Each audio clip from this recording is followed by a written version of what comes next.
Olá, continuando o nosso estudo de doutrina, o tema de hoje é o conhecimento de Deus. Semana passada estudamos sobre o tema Deus é o bem supremo do homem e vimos que esse é o testemunho de toda a Escritura. Então não importa qual a sua condição social, qual a sua situação atual, quais as circunstâncias que você tem enfrentado. Se você tem a Deus, você tem o bem supremo do homem. Então, mesmo na pobreza, mesmo na riqueza, mesmo gozando de plena saúde ou de enfermidades terríveis que assolam nossa mente, nosso emocional, nosso coração, a nossa alma, mas você tendo a Deus, lembre-se disso.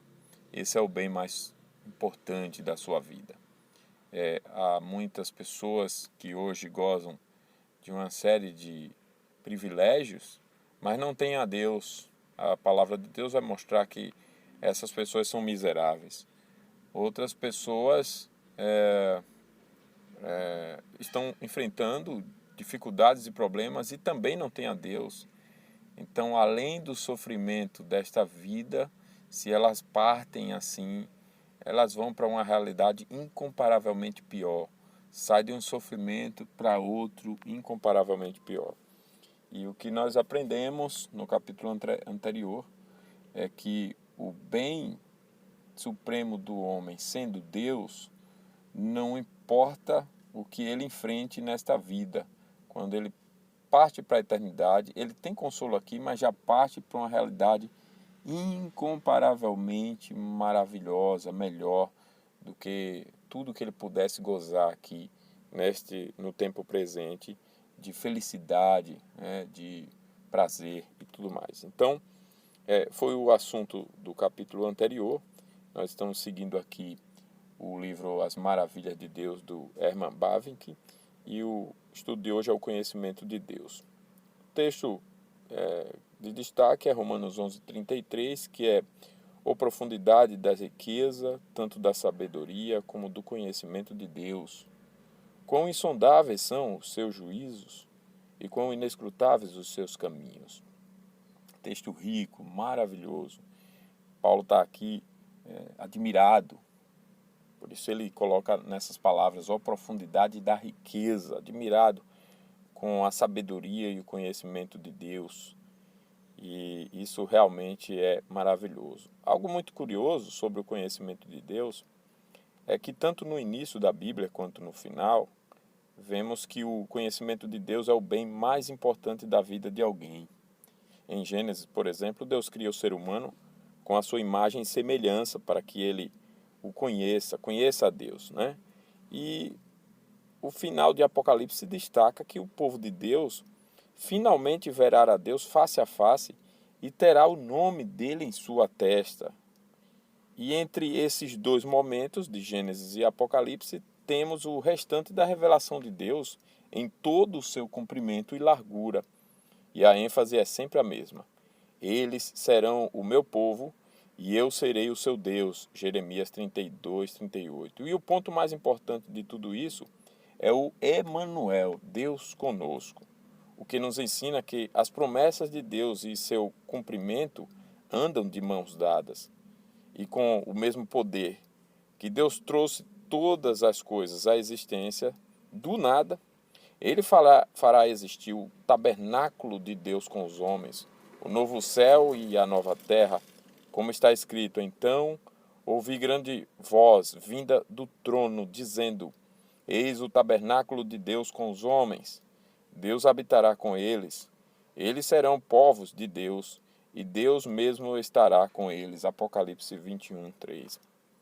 É por essa razão que João 1,14 diz que Cristo, em quem o Verbo se fez carne e habitou entre nós, é cheio de graça e de verdade.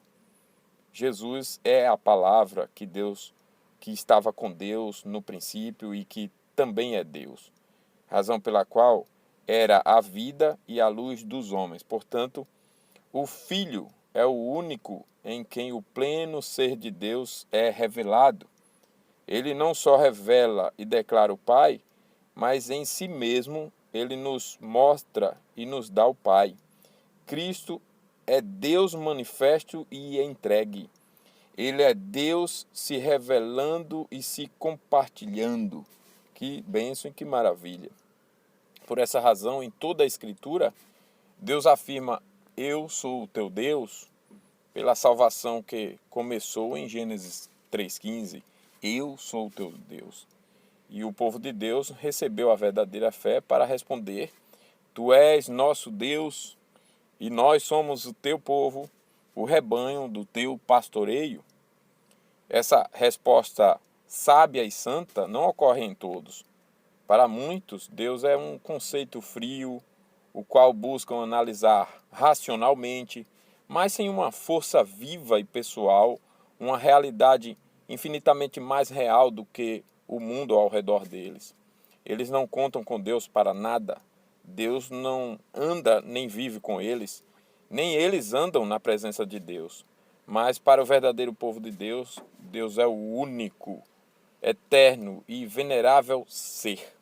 Deus é o Rei, Senhor, valente, líder, pastor. Toda a felicidade e o bem-estar, a verdade e a justiça, a vida e a misericórdia, a força e o poder, a paz e o descanso que só encontram em Deus é Deus, né? Deus é o sol e escudo, luz e fogo, fonte, rocha e abrigo, refúgio e torre, e prêmio e sombra, cidade e templo. Deus é tudo que nós precisamos. Salmo 16,2 diz: digo ao Senhor, tu és o meu Senhor. Outro bem não possuo, senão a ti. E o Salmo 73,25 diz: quem mais tenho eu no céu? Não há outro em quem eu me compraza na terra. Não há outro. Se lermos o texto seguinte, o verso seguinte, ele diz: ainda que o meu coração, a minha carne e o meu coração desfaleçam, Deus é a fortaleza do meu coração e a minha herança para sempre. Então, quem mais tenho eu no céu? Essas passagens nos ensinam que para o santo, o verdadeiro crente, o céu é Deus. O céu, então, não é um lugar de onde eu me livrei do inferno. Não é isso, né? Qualquer pessoa com o mínimo de consciência vai defender essa ideia. Eu não quero ir para o inferno, então eu quero ir para outro lugar que não é inferno. E aí ela pensa no céu. O céu para ela é o lugar que não é o inferno. Mas para o crente verdadeiro, não. Para o crente verdadeiro, não importa onde ele está. Para ele quer estar com Deus. Então Deus é o céu do verdadeiro crente. O céu, em toda a sua glória e bem-aventurança, seria vazio e morto sem Deus. E quando ele vive em comunhão com Deus, não se importa com nada mais na terra, porque o amor de Deus transcende em muito a todos os outros bens. E somente Jesus recebeu todo o poder para tornar Deus conhecido. Nós temos lá João 17, de 1 a 3, João 17. Vamos conferir essa passagem, João 17, de 1 a 3, diz assim: tendo Jesus falado estas coisas, levantou os olhos ao céu e disse: Pai, é chegada a hora, glorifica a teu Filho, para que o Filho te glorifique a ti, assim como lhe conferiste autoridade sobre toda a carne, a fim de que ele conceda a vida eterna a todos os que lhe deste. E a vida eterna é esta, que te conheçam a ti, o único Deus verdadeiro, e a Jesus Cristo, a quem enviaste. Esse conhecimento sobre o qual Jesus fala é diferente de todos os demais. Não é um conhecimento adquirido de nenhuma forma.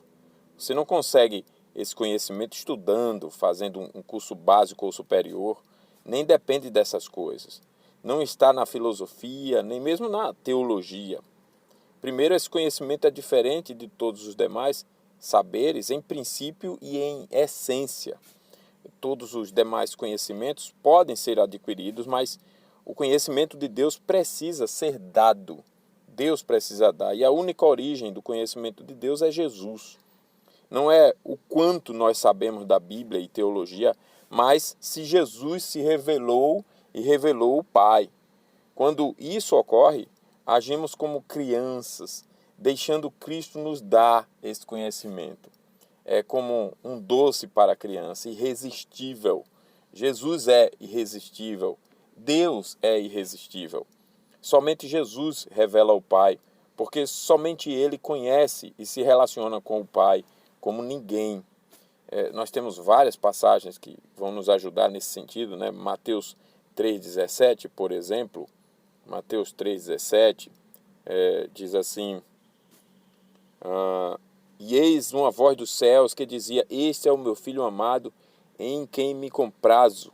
Este é o meu filho amado, em quem me comprazo.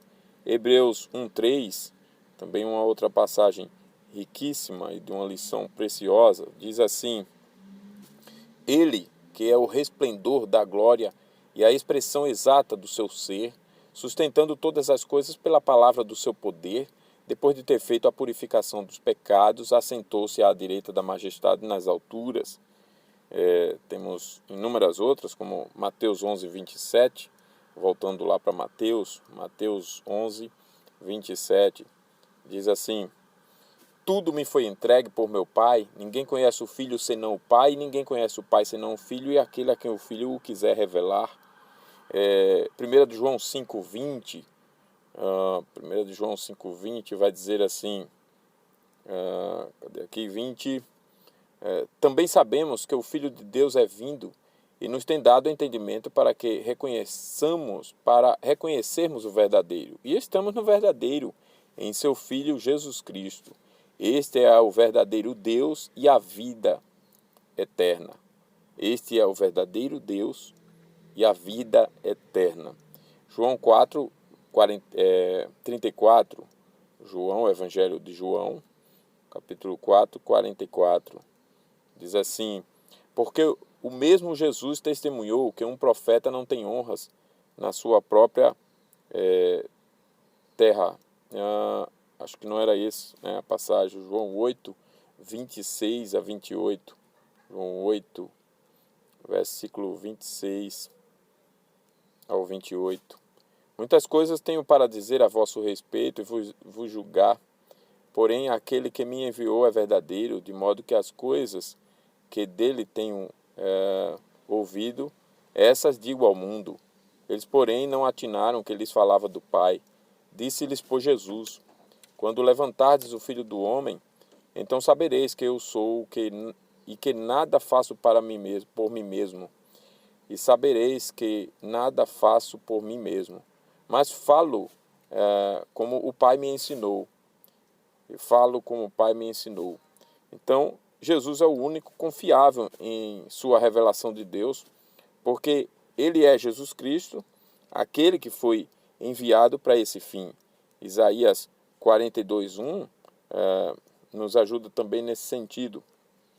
Isaías 42, verso 1. Diz assim: eis que o meu servo, a quem sustenho, o meu escolhido, em quem a minha alma se compraz, pus sobre ele o meu espírito, e ele promulgará o direito para os gentios. Mateus 3,16, Mateus, não João, né? 3,16, um texto bastante conhecido, mas Mateus 3,16 diz assim: batizado Jesus, saiu logo da água, e eis que se lhe abriram os céus, e vindo o Espírito de Deus descendo, e viu o Espírito de Deus descendo como um pomba vindo sobre ele. João 3,16, porque Deus amou o mundo de tal maneira que deu seu Filho unigênito, para que todo aquele que nele crê não pereça, mas tenha a vida eterna. Portanto, somente quem recebe a fé para crer no verdadeiro Filho de Deus pode carregar o nome de Filho de Deus. João 1,12. João 12, vamos ver aqui, João 12, diz assim: mas a todos quanto receberam, deu-lhes o poder de serem feitos filhos de Deus, a saber, aos que creem no seu nome. Então, essa é a primeira lição. Segundo, é que o conhecimento de Deus difere dos demais no que diz respeito ao seu objeto. Então, primeiro vimos que ele difere de todos os demais saberes em princípio e em essência, e agora difere no que diz respeito ao seu objeto. Os demais conhecimentos, por mais amplos que possam ser, giram em torno da criatura, limitados ao temporal e nunca poderão descobrir o eterno. É por isso que até o conhecimento de Deus que podemos ter pela natureza é fraco, obscuro, misturado com erros e, acima de tudo, de pouco valor.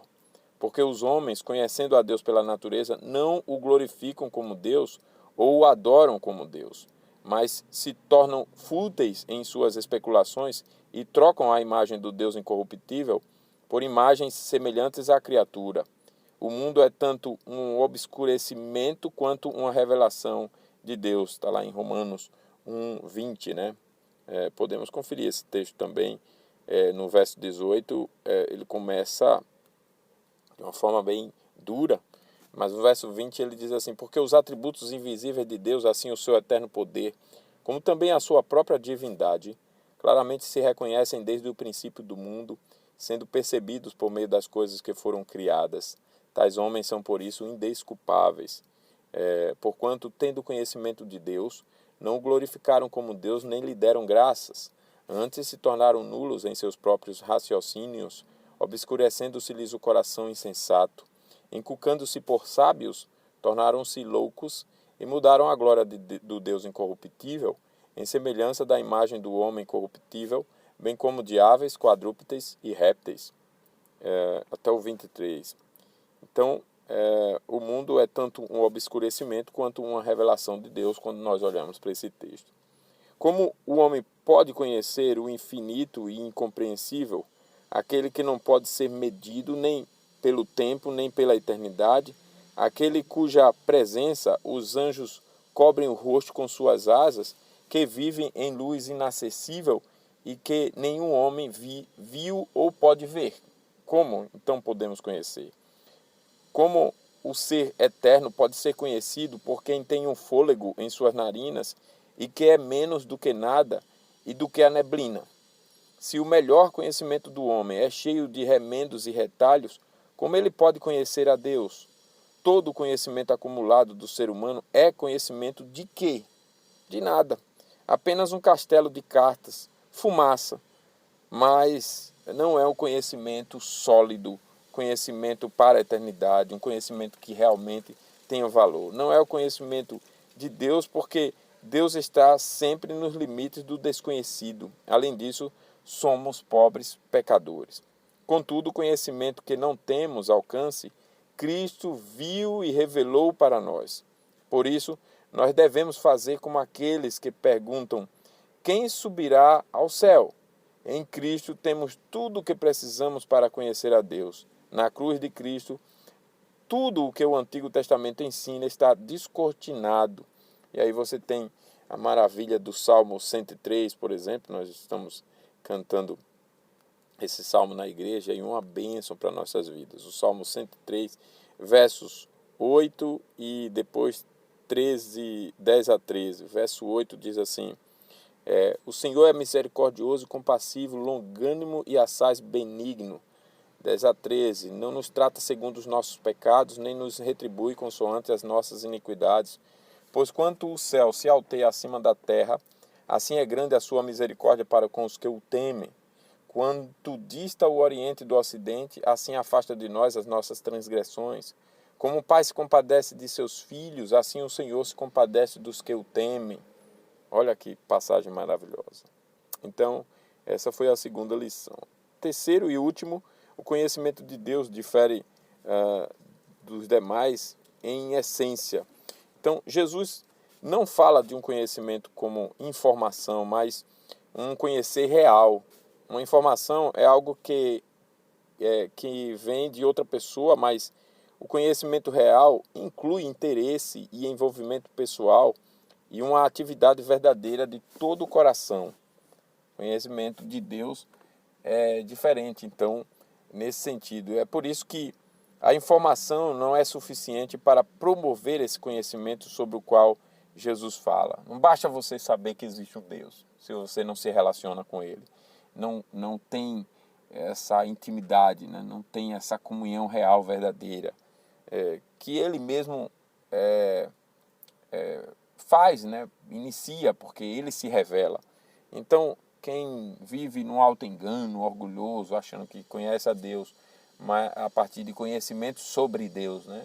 Mas não tem um real e vivo relacionamento com Deus, no padrão de Deus, esse não pode dizer que conhece a Deus. É por isso que, enquanto os ensinos de Cristo não passam de informação, a pessoa não conhece a Deus. A obra da graça ainda não aconteceu. Por isso, Jesus ensinou que alguém pode chamar Senhor, Senhor, e ainda assim não fazer o que ele manda, nem ter acesso ao reino dos céus, porque o coração não foi transformado. É uma fé como a dos demônios, onde não há amor, né? Sobre quem Tiago 1,22 diz que haverá mais castigo por ouvir e não praticar. É muito pior ouvir e não praticar. O conhecimento que Jesus ensina é semelhante ao dele, evidenciado, melhor dizendo, pelo amor verdadeiro por Deus sobre todas as coisas e pelo próximo.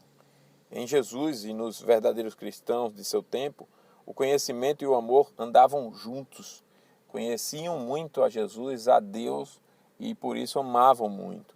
O conhecimento de Deus não consiste em saber um monte de coisas somente, né? Mas em ver Deus em Cristo, em se relacionar com Deus em Cristo, no verdadeiro Cristo, não numa caricatura que fazemos de Cristo. Quando isso acontece, Deus é conhecido na proporção em que é amado. E aí nós temos várias passagens, né? Mateus 18:3, 5:8, João 3:5, Salmo 9:10. Todo o conhecimento que o homem pode produzir e adquirir é o senhorio do homem sobre a matéria. É o mandato cultural que está lá em Gênesis. Quanto mais compreensível a consciência, mais intensa é a vida. As criaturas inanimadas não têm esse conhecimento. Eles não sabem que vivem. A vida mais rica entre os homens é daqueles que conhecem mais. Mas a vida em si não é transformada por esse conhecimento, e o fim de todo o trabalho do homem é a morte. Já o conhecimento de Cristo é a vida, pois é conhecer o único e verdadeiro Deus. Quem recebe esse conhecimento vive. Se conhecer as coisas visíveis pode enriquecer a vida, quanto mais conhecer as coisas espirituais. E aí poderíamos ver João 11, 25 e 26, o Evangelho de João 11, 25 e 26, diz assim a palavra do Senhor. Disse-lhe Jesus: Eu sou a ressurreição e a vida. Quem crê em mim, ainda que morra, viverá. E todo o que vive e crê em mim não morrerá eternamente. Crês isto? 25 a 26.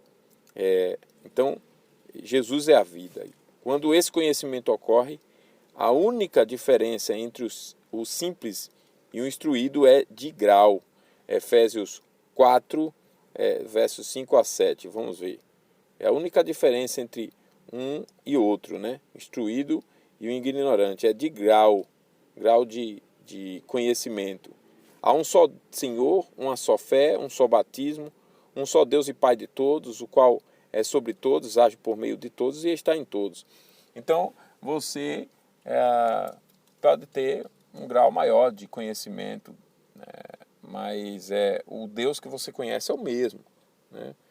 Nosso fim principal, como nós dissemos, é glorificar a Deus e ser feliz nele eternamente. Então, sejamos pessoas que falam de Deus, por meio de Deus, sobre Deus e para a glória de Deus. Que Deus nos abençoe. O próximo estudo, o tema será revelação geral.